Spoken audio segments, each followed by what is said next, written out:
This is not our war. But you're part of this world! Aren't you?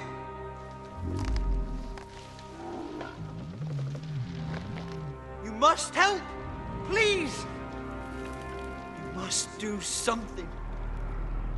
You are young and brave, Master Merry.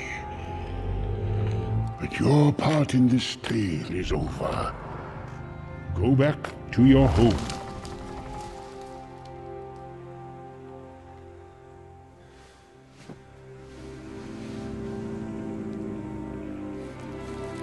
Maybe Treebeard's right. We don't belong here, Mary. It's too big for us. What can we do in the end? We've got the Shire. Maybe we should go. Fires of Isengard will spread, and the woods of Tuckborough and Buckland will burn, and all that was once green and good in this world will be gone. There won't be a Shire, Pippin.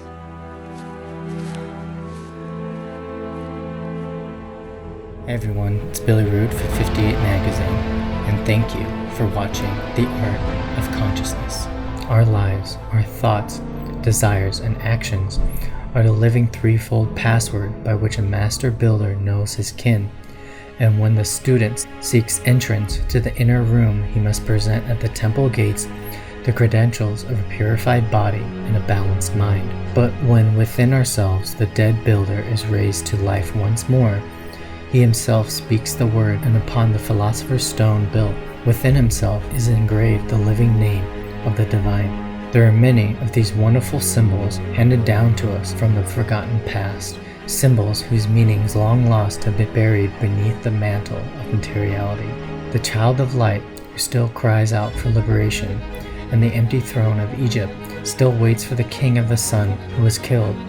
All the world waits, the beautiful to come to life again, for the crucified Christ to roll away the stone and rise from the tomb of matter, bringing his own tomb with him. The endless pilgrimages of holy men represent the pilgrimage of the spirit fire, the Kundalini, through the nerve centers along the spine. The lotus blossoms, the nerve centers on the spine, are reflections or negative poles bearing witness of the 7 great positive centers of consciousness located in the brain. These 7 function through the centers on the spine in approximately the same way that the 7 spirits before the throne function through the planetary bodies. The disciple is warned not to work with the centers upon the spine, but to labor instead with the true rulers, the centers in the brain. Raising of the Kundalini. The object of the yogis is to arouse the sleeping part of the Kundalini, and then cause her to rise gradually up the Sushumna canal. The heat in the body then becomes very powerful, and Kundalini, feeling it, awakens from her sleep. Then it enters the Sushumna. Kundalini is raw, powerful energy that causes skin to blister, muscles to contort, pull and quiver, burn at the tips of fingers, and the heart to palpitate and burn the hair at the back of your neck.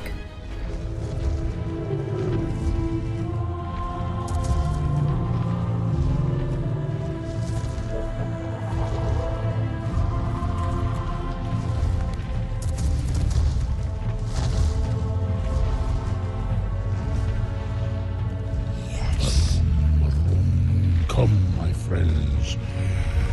The Ents are going to war. It is likely that we go to our doom. Last match of the Ents.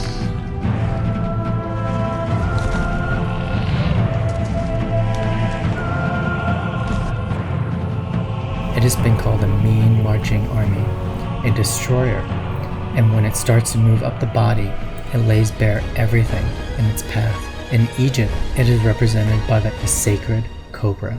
If the student is not ready, this overseer will send this energy back down, and the energy goes whining, bawling, and shrilling back down to the root. But if you are persistent with undying, unyielding faith, This overseer will then one day say, "So be it," and will let all the information to come through. The energy is a serpent. It is a wave and it is raw. It is life potential. Its waving heat is like a marching army, and when it rises, it is like a destroyer. These enzymes flush the neocortex, which becomes immobilized. The brain feels paralyzed. This spray, or abnormal activity of phosphorescent enzymes, allows the normal communication between nerve endings with one another or nerve endings with cells to become heightened, more electrical, aglow. It washes the brain and increases the electrical activity. This feels like a hot flush of energy in the brain, a surge of powerful and intense energy where you feel lightheaded, and for me, I thought I was going to faint. I didn't even know this information, and when it happened to me, I had no idea what was happening. I was extremely lightheaded, and my eyes were naturally crossing themselves, and my entire skull felt like it was going to explode.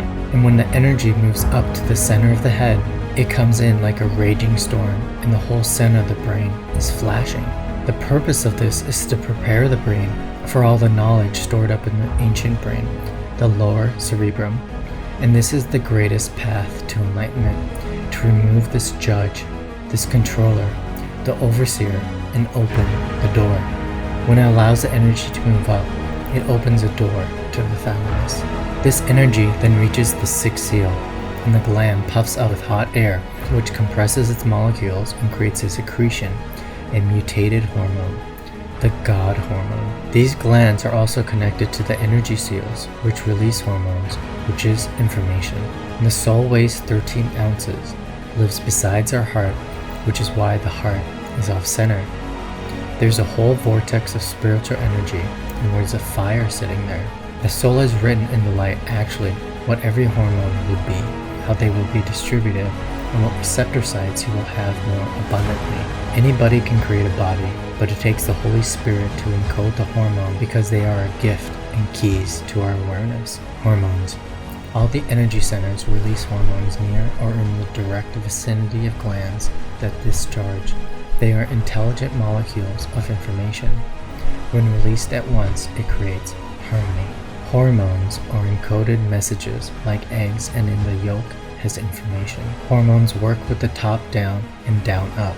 From the seventh seal activates the sixth, and energy from the sixth seal activates the seventh seal. The hormones need energy in order to build themselves.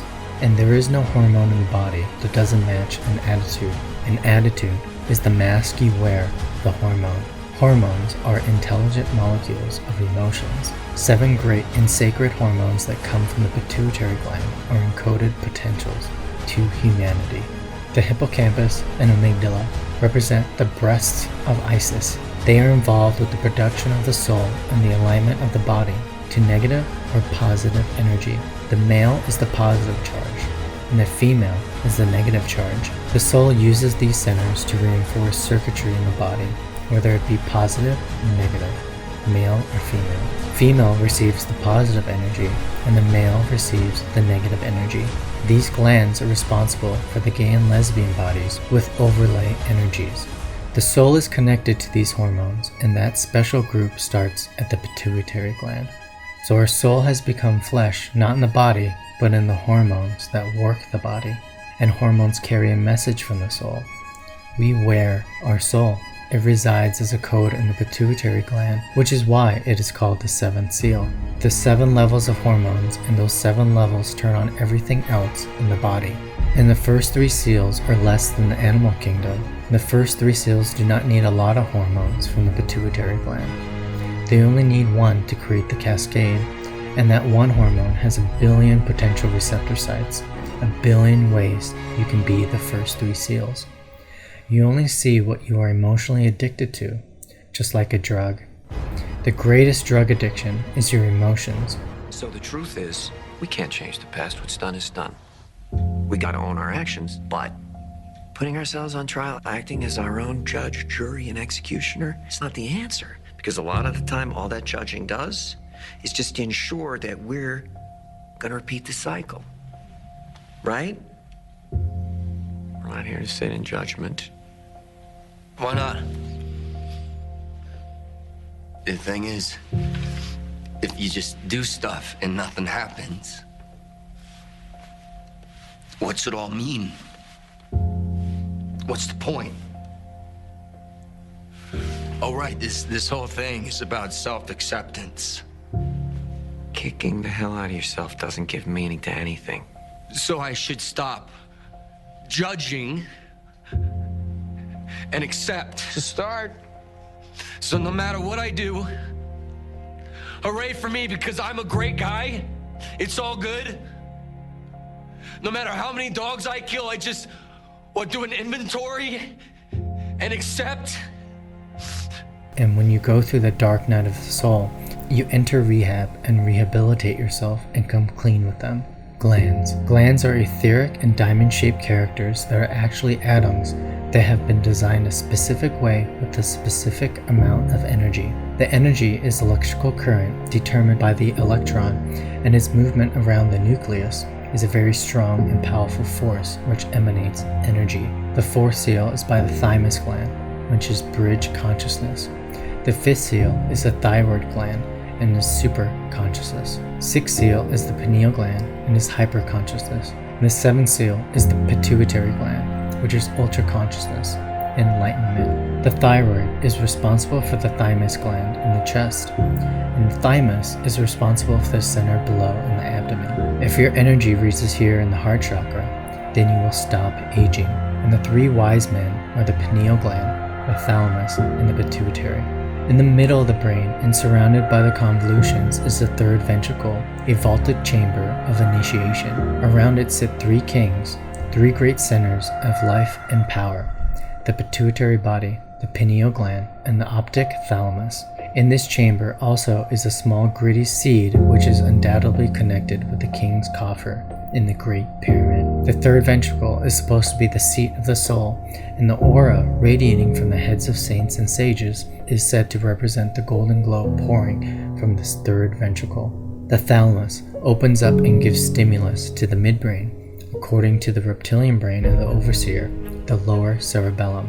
The thalamus, adrenal, and pancreas are responsible for the upper, lower bowels to glands for procreation, sperm, semen and sac, eggs, and ovum. The two pineal and pituitary glands are called the head and the tail of the dragon of wisdom. They are the copper and zinc poles of an electrical current which has the entire body as a battery. The pineal is represented as the pine cone, and the pineal gland is supposed to secrete an oil which is called resin, the life of the pine tree. The pineal gland is the tail of the dragon and has a tiny finger-like protuberance at one end. This gland is called Joseph, for it is the father of the God-man and woman. It is a spiritual organ which is later destined to be what it once was, a connecting link between the human and the divine. The pineal gland is responsible for the thyroid gland in the neck. The pineal is also the seat of the soul, the psychic center in the brain. This gland receives energy from spirit that produces imagery from their energetic light bodies. This gland is how people communicate by the art of thought communication, and memory with focus. The pituitary is the master gland, which is responsible for the fluid activity of the pineal gland and has a guardian and works downward. The pituitary is the feminine pole or negative center, which has charge of the expressions of physical energy, the Virgin Mary, and Isis of Egypt. The pituitary gland is one of the first things formed in the embryo of every child. Without it, the rest of the body doesn't work. It's a pear-shaped organ and is the seventh seal in the brain. It is very small in comparison to the other centers, but it has 7 great hormones. It only takes one hormone out of the pituitary gland to create a descent and a fall of energy to the first seal. And it only takes one pituitary hormone to create every other hormone for all of the emotions that we have experienced. And children are born in the pituitary gland in the 7th seal, with all hormones flowing through their body equally. And that's why children have a limited use of the third eye up to their 7th year, at which time the skull bones grow together. When the energy descends in the child, all 7 hormones slowly give up and retreat back to their nest in the brain. Every child is fully engaged with neuroplasticity. If we could keep these 7 hormones of the pituitary gland flowing in an adult, then we still have innocence and virtue. rather than guilt and shame. And children are happy because they live life abundantly. They have no limitations on life, and these limitations seizes all life of abundance. Children are born geniuses, and if they do not become hypnotized by the idea of limitation, they will remain geniuses. If we could escape these hypnotic spells of limitation, we would all become our divine director and experience the Christ self, always. The body is the greatest instrument to express spirit, not to present materiality, hypnosis, or separation. The cells of the body are completely renewed every 7 years. It is an eternal process within the instrument that we express with. What you can conceive, you can achieve. It is training the mind to know this, to work in the realm of reality. It is kung fu of the mind. We are all masters. Our limitation is proof of our mastership, for only a master can make him or herself appear which we are not. We must have the courage and conviction to believe in ourselves and create our own kingdom of heaven. A master is a king and queen of their own kingdom and environment. Inward rulership is the mastery of the master. This is the Ark of the Covenant, the silent acceptance of the secret relationship which exists between creator and created. The I am. When we express life in its true and unlimited natural expression, we can and will be our own books and teachers.